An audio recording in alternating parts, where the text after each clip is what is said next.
Protect your DNA. BioPQQ can promote formation of new mitochondria. Infowarsstore.com. We're going to talk to Lee Stranahan, and of course we've talked to him before. He's been a reporter from a wide variety of news outlets, from Breitbart to Huffington Post. You can find him at thepopulist.us, also on Twitter at Stranahan, and he has a citizen journalism school, citizenjournalism.com. I wanted to talk to Lee because he was at a press conference last week. He asked a question about Crowdstrike. And, of course, he's done a series of articles. If you go to thepopulist.us, you'll see the articles that he's done about Crowdstrike. Why is that important? Well, Crowdstrike is the IT company that was hired by the DNC. They were the sole source for saying that this was a Russian hack, the information that was handed over about the DNC. And, of course, as Lee pointed out, back in March, we had former director Comey say that Crowdstrike was a great source, praised them for having revealed this, although he had never seen this information. So joining us now is Lee Stranahan. Lee, I want to talk to you first about this press conference last week when you mentioned Crowdstrike, and that disappeared from the transcript. Yeah, it was very interesting. One minor correction, by the way, it's citizenjournalismschool.com, just so people don't go wrong anywhere else. But no problem. I appreciate you mentioning it. So I've been doing the White House press briefings. I did them when I was at Breitbart, and then they asked me not to do them. So I left Breitbart. And I've been doing them in the past week or so, again, now that I'm less busy on my schedule. And they had the president introduced a new executive order on cybersecurity. So they had a guy up there talking about it. And I thought it was a good opportunity. I'll tell you one thing that's interesting to me, David, being out here in the swamp. The people in the press room, this sounds like a cliche. We talk about it all the time, but it's really true. The inside the Beltway people don't actually care about the people outside the Beltway. I never see them ask a question that is based on what people are interested in. Do you see what I'm saying? Exactly. It's really weird. And they don't even pretend to care. And so they were talking about these cybersecurity measures and the possible use of private companies. And so I tried to get a question in. And as they were breaking up, I said, because they'd mentioned that one of the companies that would be involved is Facebook.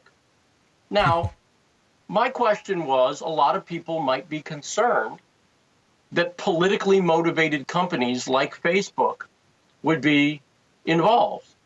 Yes. And as I'm shouting the question, the guy starts, because by the way, often if you shout a question, they will turn around and come back and answer it. So then I mentioned Crowdstrike, and a number of people, I have a fair number of followers on Twitter, heard me say Crowdstrike. They were like, I heard somebody say Crowdstrike. That must have been Lee.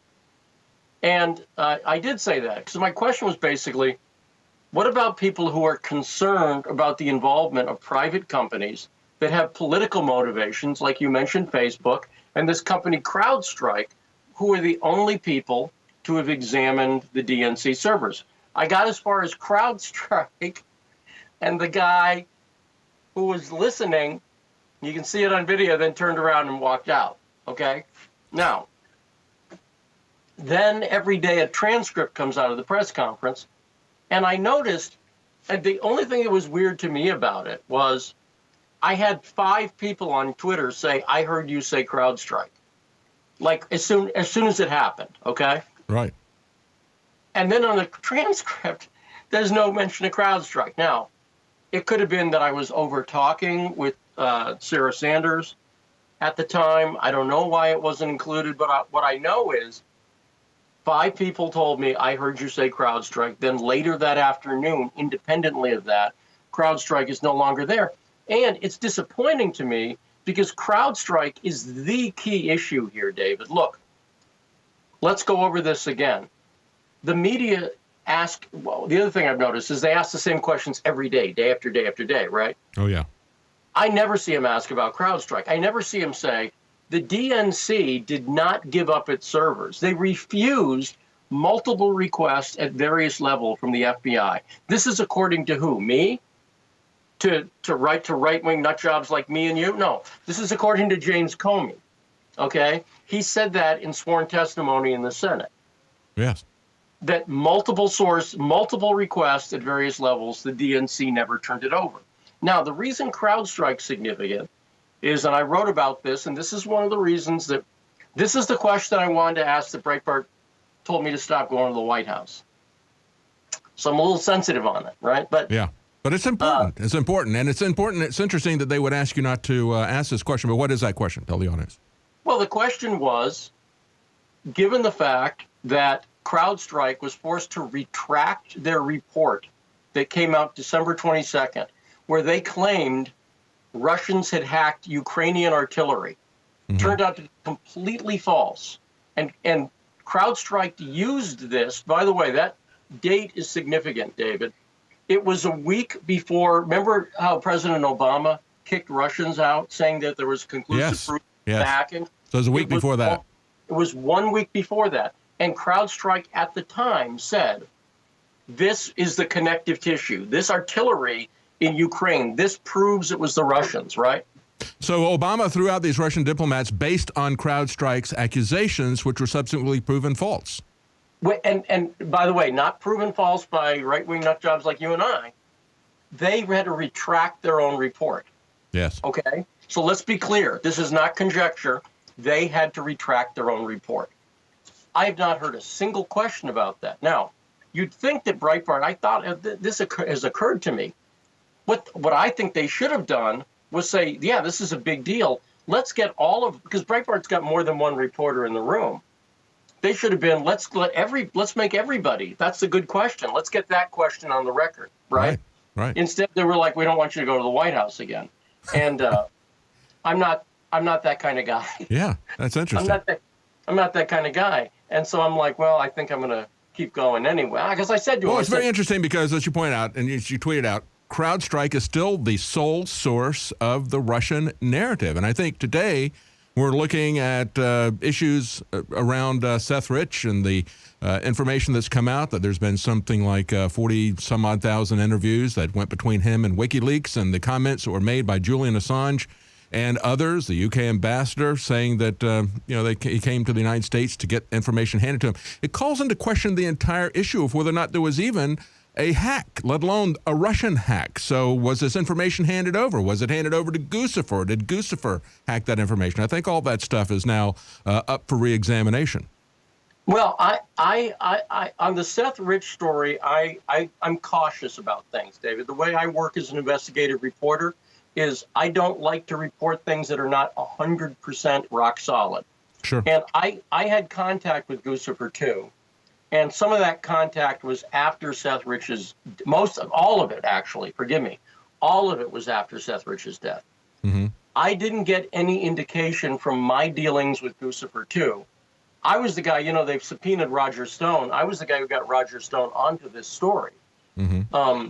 I contacted Roger and I said, I think this is a big story. And I wrote a piece with him that went up under his byline on this. So,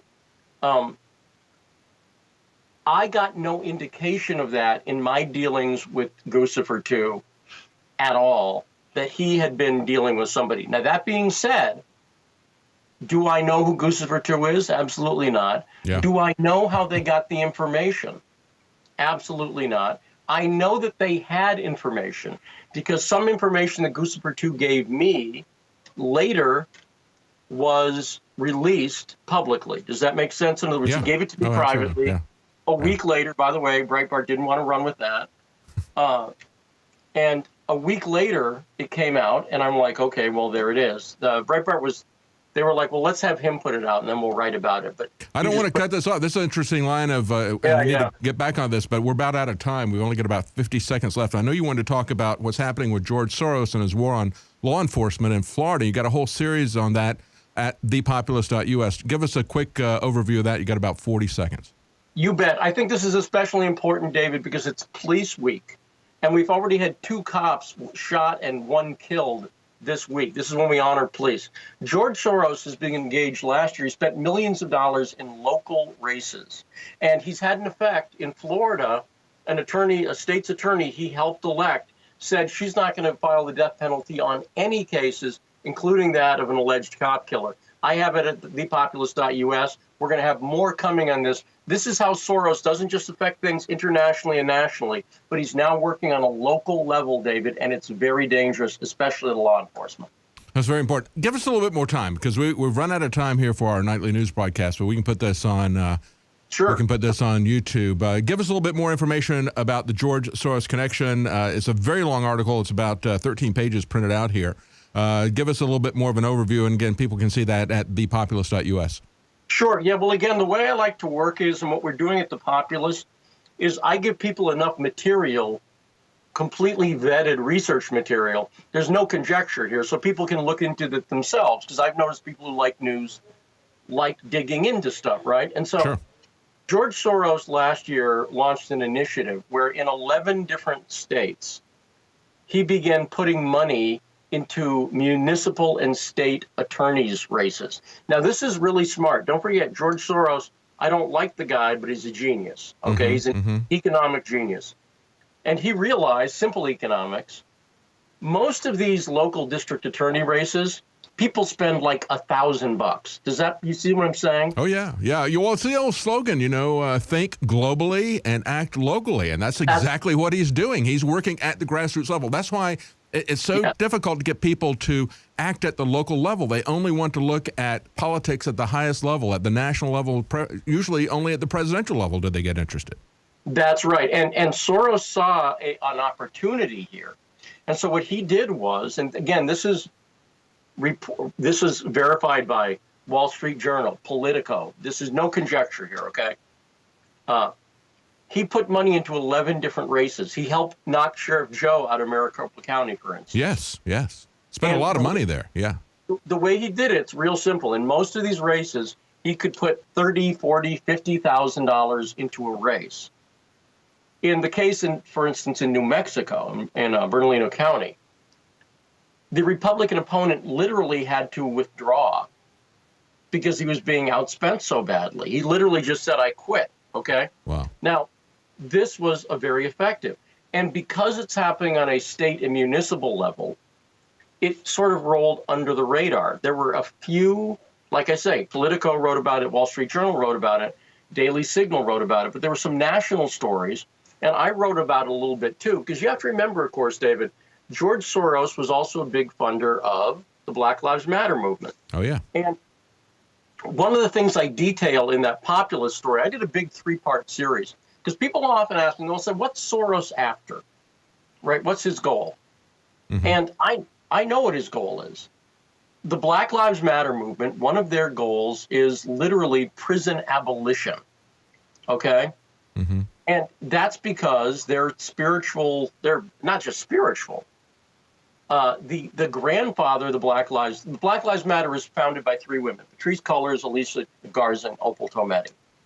Patrisse Cullors' mentor was a guy named Eric Mann. Eric Mann was a Weather Underground radical and associated Bill Ayers and Bernadine Dorrance. And what they believed in was what the Black Panther Party believed in 1966. It's in their program. They want to release every black person from prison. That's their explicit goal.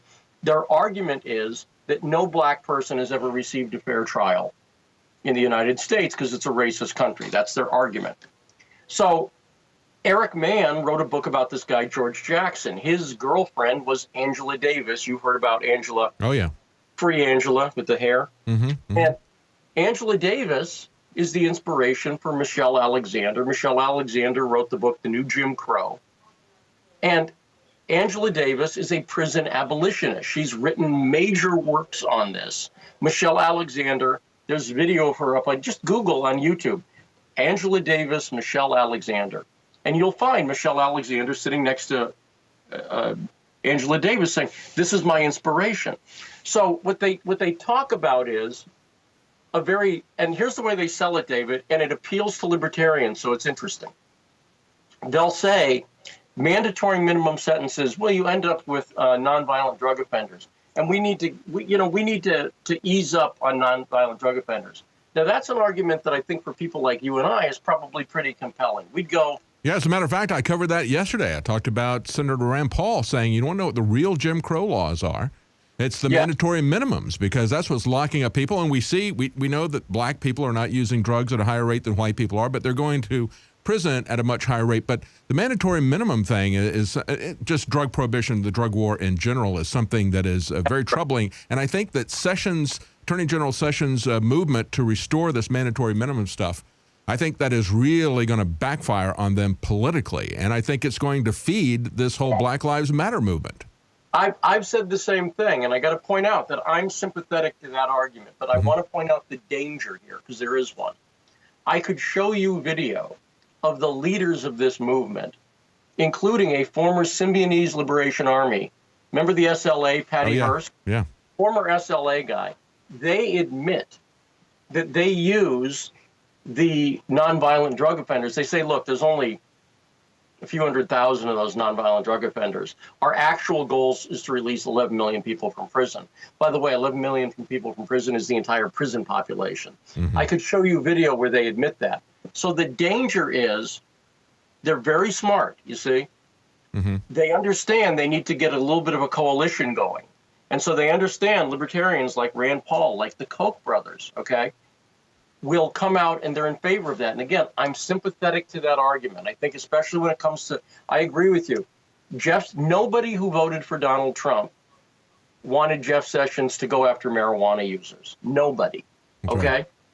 That being said, I think we need to be a little careful of what the end goal is. And you can keep both of those things in mind, right? You can say...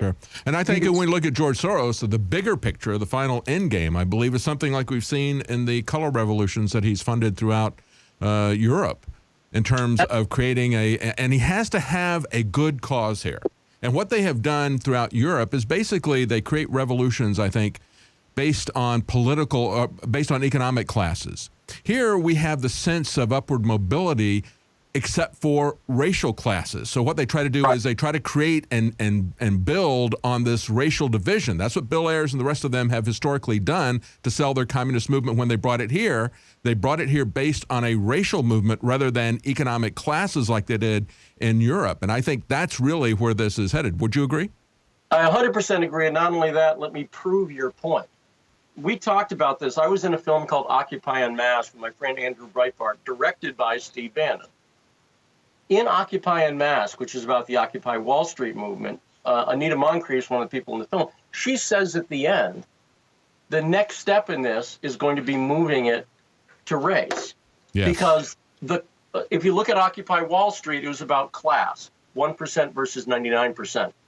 And it didn't really kick in. That doesn't work in America, but race does work in America. Yeah. Exactly right, which is why the next iteration of it was Black Lives Matter, which directly connects to Occupy Wall Street, but they've changed the tactics. Now, by the way, where's Black Lives Matter moved now? What's the current state of the movement? Antifa. Yes. The current state, we went from Occupy Wall Street. I see a line between Occupy Wall Street, Black Lives Matter. And by the way, if you trace the line back, you go to the WTO Battle for Seattle in the 90s. And if you keep tracing it back, you get to the Weather Underground. I mean, when I say this, literally, Eric Mann is the mentor of Patrisse Cullors from Black Lives Matter. He recruited her, his word, when she was 17 and a half years old. She spent the next 12 years with him learning revolutionary organizing. Then she started Black Lives Matter. So when I say a direct line, I mean literally she learned at the feet of Eric Mann, whose hero was George Jackson, who was connected to Angela Davis directly. I mean, not just connected; they were lovers. I mean. Oh yeah. Well, the whole thing goes back. If you look at Bill Ayers and you look at the fact that it was the Weather Underground that created white skin privilege. They've now shortened it to white privilege, and then he stopped bombing buildings and started educating kids in his propaganda, his racialism. That really is the foundation of what we're looking at here. So give us a spin on what he's doing, what Soros is doing now with these local races with law enforcement and how this is playing out in Florida. Well, so remember, I mentioned the history only to say, look, there is a goal. Because people say, well, what's Soros's goal? I think his goal is he's anti-law and order, ultimately. That's what he is. Now, in these 11 different races. Well, he just wants chaos, because as chaos breaks down, then they create chaos throughout the West, and they can establish themselves in their new order. That's exactly right. I mean, it's he's making a little more money than the people who are working in the movement that he funds, right? So yeah, he'll really like law enforcement when it's doing everything that he tells it to do. He'll love law enforcement. Right. You'll get it good and hard then at that point. The boot in the face, yeah. Now, so what's happened in Florida is he helped elect a woman named Aramis Ayala, okay? Aramis Ayala came in under Soros. Now, again, I don't like conjecture. How do I know Aramis Ayala knows about Soros? Well, here's how. There was a guy named Lloyd. He killed his pregnant ex-girlfriend, so killed her, the unborn child, and a female police officer in Orlando. You remember the story about the female police officer in Orlando being killed. Yes. This guy, they did a manhunt. Allegedly, he killed him, right? A manhunt for 11 days, okay? Forgive me, for a week. It was a week-long manhunt. Okay, so Aramis Ayala comes out in a press conference and says, I'm not going to seek the death penalty against Lloyd. And by the way, I should point out something, and I'm mixed on the death penalty too, okay? Yeah. I'm hesitant to put that power in the state's hands. But interestingly, Governor Rick Scott had, and I am in favor of this, had made it harder to institute the death penalty. He'd passed, he'd signed a new bill into law that means that a unanimous jury decision is required for a death penalty. I'm in favor of that. Yes. If you're going to have the death penalty, make it difficult, okay? Yes. So even though he'd done that, Aramis Ayala came out and said, I'm not going to pursue the death penalty in the case of this alleged cop killer, and I'm not going to pursue it anywhere. The police wrote to her and said, what are you doing? We want this decision to be in the hand of a jury. She did not write back to the police, never wrote back to the police. But what she did do, and we know this by some great reporting from a local TV channel, TV6 down there, Michael DeForest is the reporter's name, great work. She texted the leftist friends, the advisors, and said, what do I do if I'm asked about this Soros question? That's literally what she said. So like I say, there's no conjecture on my part that she's keenly aware of the Soros issue. Yeah. So a lot of people in Florida, now then what happened was Rick Scott pulled her off the case, and now she's suing to get back on the case. And really, pretend you're not in Florida, pretend you don't care about. And let me interject this too. In your article, you say she also there was $1.4 million that was given to a political action committee by George Soros that ran ads for her, supporting her in her political campaign. That's right. This was a big campaign. I forget what the amount was, but it was a lot of money poured into that campaign to win. By the way, interestingly, this goes back to what we said. You know, the Weather Underground used to refer to the Black Panthers as the vanguard of the revolution. Their theory was, let the minorities lead. That was what the Weather Underground split, by the way, from the Students for Democratic Society was about whether we should let the minorities lead. Interestingly, I mentioned that history because everyone who George Soros ran was a minority member. Everyone was Hispanic or black. Interesting, right? Yeah. Now, again, I'm not racist. He apparently is. Yes. It's an interesting coincidence that he was letting that be the vanguard of the revolution here. Yeah, he's absolutely trying to start a racial revolution here, racially based revolution. Yes. That's my point. And to be able to say, well, what, are you opposed to an African American woman being a state's attorney? To which my answer is, it depends on which one.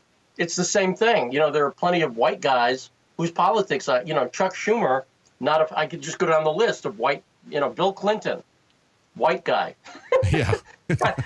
Kind of a good old boy, right? Not a big fan of his politics. So I don't have that kind of litmus test, right? Yes. Thomas Sowell, right? And but that's the way that he ran this race. And it happened, he did it in Arizona, he did it in Illinois, he did it in Texas. He did it all over the country, 11 different states. And we're just starting to see, and the reason I want people to be aware of this, especially during Police Week when we honor our fallen police officers, is that this story is going to be affecting municipalities. It's going to fly under the radar. Yes. And here's the other thing that disturbs me, David, and you and I have talked about it. We know for a fact that Jared Kushner, president's son-in-law, big advisor, has direct ties to George Soros. Yes. Yes. We know for a fact that Stephen Mnuchin, the Treasury Secretary. Yes, So deep what I'm ties, saying yes. is Deep financial ties, yes. Soros is as opposed, I believe, and I think you do too, that Trump is the fact that they lit up did you see the White House lit up blue last night? Oh, yeah. Yeah. I mean, here's a guy who I know in his heart, Trump is a law and order guy. Oh, okay? Yeah. A bit more than I would like to see in many cases when it comes to things like civil asset forfeiture and other things like that. But that absolutely is something he's passionate about.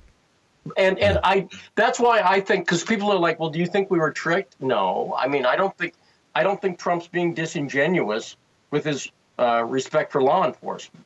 I think he's got people in there, Mnuchin and Kushner among them, who have a very different agenda than he does. They're simply put, they're globalists, right? Yes. And they're down with the globalist agenda, right? And so that's my other broad concern here, is if there were no Soros connections, who I feel are going to be a moderating influence. Does that make sense? Like that's well, honestly, and that's the key. That's the thing that's concerned me from the very beginning when I started seeing some of the people that Donald Trump was picking for his cabinet. We all heard the expression that personnel is policy, and the people that are going to be there, they're going to get that policy in place because it's just such a large, complex government. If those of us who are libertarians understand that government was never designed to be this concentrated, this centralized, this complex. They've gotten into all these different areas that they should never have been in. But you're never going to be able to control this or even minimize it in any way if you're going to have people that are opposed to your agenda. And he's got a lot of people there that are opposed to his agenda, and we're seeing the fruit of that now. And we're barely seeing the sapling of it, unfortunately. Here's why I say that. When you got a guy like Gary Cohn, Democrat, registered Democrat, was recently asked by Gayle King in an interview, what's a nice Democrat boy like you doing in the Trump administration? And he's head of the National Economic Council. He's making appointments, right? Yeah. Oh, yeah. He's a hardcore, big-time Democrat supporter. Yeah. He is. And he's appointing other people. So what I'm saying... And I've asked that question, too. What is a Democrat boy like him doing in the administration? Many of us are. I think a lot of Trump supporters should ask that, too. Yeah. And here's the thing. I'm very sympathetic that the president is fighting a multi-front battle. He's got the media that I see in the White House press room fighting him every single day. And the way they do that is with this omnipresent narrative where they just keep hammering and hammering and hammering and hammering. Absolutely. And, I do a lot of periscopes, and someone was like, well, you should do fewer periscopes. And I said, you know what? I'm competing against 24-hour MSNBC, 24-hour CNN, 24. I'm like, I'm not doing enough. You know what I mean? Like, I understand. Yeah. We all feel that way. We all feel that way. It's a 24-hour cycle that everybody's going through. Well, I think it's very key. This article and the way you've laid the facts out here so people can do their own investigation and put all this stuff together is very important. People will find this at thepopulist.us. And I would say, Lee, as we look at this, the key thing to take away from this is that we're very vulnerable at the local level. That's been one of our brakes that we could put on this centralization of power and the way things are going in an unlibertarian, unconstitutional way. But now we've got somebody like George Soros, who is very clever, who has a lot of money, and who will commit millions to small local races and absolutely swamp that race. And so that's why it's very important for people to pay attention to what's happening locally. As we all said, they think globally, but they act locally, and now they're funding races locally in a massive way to get exactly what they want in a very strategic way. Let me tell you just one other thing I'm going to have up at the populist.us eventually pretty soon is a sort of mini manifesto on an idea. It's exactly what you said. Look, Trump is a populist nationalist. I came up with this idea a few months ago. We did a little press conference about it up in Twin Falls, Idaho, dealing with the Chobani situation up there. It's what I call populist localism. It's applying populism on a local level because you can't fight oligarchy just up here. You have to fight it. The people who, look, Yeah. on the left and right, the people who are giving big tax breaks to Walmart at a local level, Yes. right? Oh, yeah. Or doing eminent domain at a local level to help Walmart, let's say. And I'm not picking on Walmart. I'm just saying. No, yeah, but it's always the big guys. It's always the big guys like Chobani that gets a nearly $1 million loan from the Small Business Association. I had small businesses. My dad had small businesses. My grandparents had small businesses. We never got 8 cents from the government to run our business. But these guys, just like the people who have stadiums, they get the local, the state, and the federal government in many cases to subsidize what they're doing. And who's subsidizing it? It's the workers and the people who have small businesses.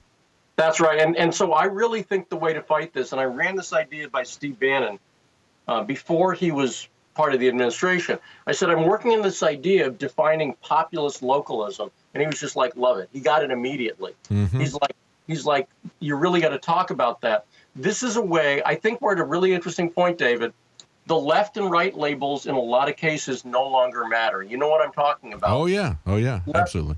And we saw that in France. You got a guy who comes in, he's a banker. What does he do? He takes somebody from the right-wing party. He adds people from the left-wing party. But the key thing is they have to be pro-EU. So, again, we see it's nationalism versus populism. Even there, the left-right paradigm doesn't make it. Even in the place where it began in France, it has absolutely no currency today. Yeah, that's right. People ask sometimes, well, how were you? You wrote for the Huffington Post. How were you on the left? And I tell them I didn't like George W. Bush. Mm-hmm. And guess what, David? I still don't like George W. Bush. Still don't like him. We both agree on that. Thank you so much, Lee. And you can find Lee at thepopulist.us. You can find him on Twitter at Stranahan, Lee Stranahan. Thank you so much, Lee. Always great to spend time with you, David. Thanks so much. Thank you.